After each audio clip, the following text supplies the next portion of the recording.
Hello. तर आपली कालची कोंबोची ऑर्डर होती 770वाली. हे MS हवाला राणी हार, हे ठुशी मंगळसूत्र आणि थोडंसं चेंज आहे. बांगड्यांची डिझाईन फक्त वेगळी आहे, हे बघू शकता. हे बांगड्या बँगल्स, ठीक आहे. तर हे वालं आहे विथ इयरिंग, हे वालं पार्सल आहे. तर ह्याच्यामध्ये बघा, पार्सल डिस्पॅच करायच्या आधी आम्ही पूर्ण आयटम्स चेक करतो, ठीक आहे. आणि हे बघा, हे जे गोंडे असतात ते ऑलरेडी कंपनीकडून लावून आलेले असतात, त्याच्यामध्ये आपण काय चेंजेस नाही करत.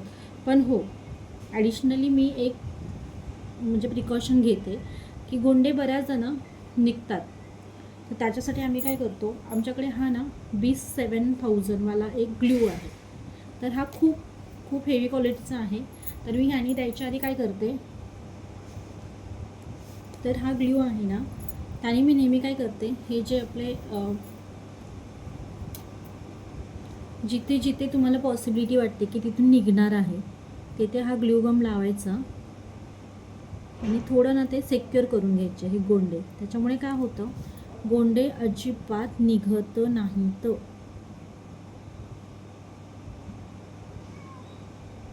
गोंडे अजिबात निघत नाहीत, एकदम सेक्युअर होऊन राहतात.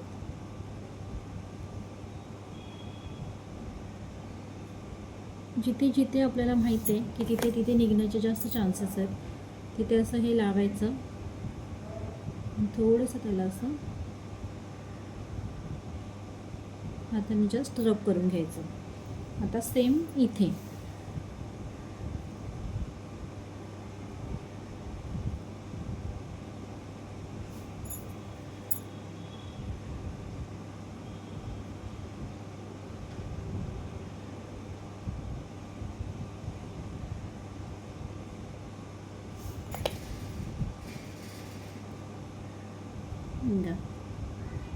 सेम इथे करायचं.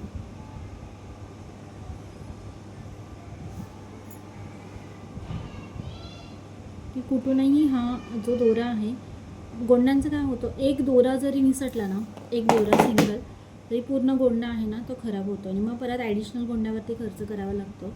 कारण आपला प्रॉडक्ट आहे तो काही खराब नाही होत, बऱ्याचदा फक्त गोंड्यामध्येच काही तो प्रॉब्लेम होतो. कारण प्रॉडक्ट तर बघू शकता, प्रॉडक्टला कुठेच काही होणार नाही आहे. जर तुम्ही व्यवस्थित यूज केला तर काहीच नाही होणार.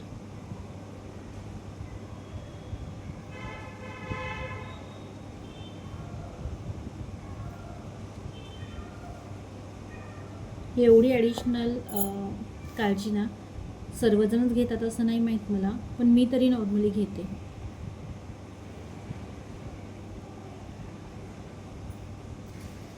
झालं, हा आता गोंडा आहे ना एकदम प्रॉपर सिक्युअर झाला. आता ते काय होईल, इथून अजिबात निघण्याचा काही त्याचा चान्सच नाही राहिला. त्याला आपण काही अपॉर्च्युनिटी देणारच नाही आहे दोऱ्याला निघण्याची. तो बिचारा एकदम असा टाईट बसला आता, ठीक आहे.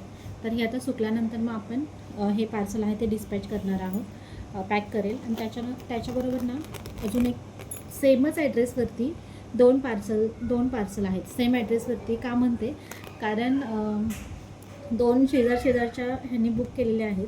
मग ह्या ताईंना शिपिंग लागणार होतं एक्स्ट्रा, या ताईंना शिपिंग लागणार होतं कारण हा प्रॉडक्ट आपला 150चा आहे, 150चा. मग त्यांना सांगितलं की तुम्ही 150 फक्त पे करा आणि तुमच्या शेजारी जी ऑर्डर येणार आहे ना त्यांच्याकडून तुम्ही तुमचा हा प्रॉडक्ट बाय करा, कलेक्ट करा. तर त्या रेडी झाल्या. मग त्यांनी मला ह्याचे 150 पे केले आणि जी ती मोठी ऑर्डर आहे त्याच्याबरोबर ही ऑर्डर आपण पाठवणार आहोत. मग त्याला पण आता मी इथे ग्लू गमनी सेक्युअर करून घेते. तर ही अशी ॲडिशनल काळजी घेतली ना तर तुमचे कस्टमर कुठेच जाणार नाहीत. चला, भेटूया नेक्स्ट ब्लॉगमध्ये. बाय.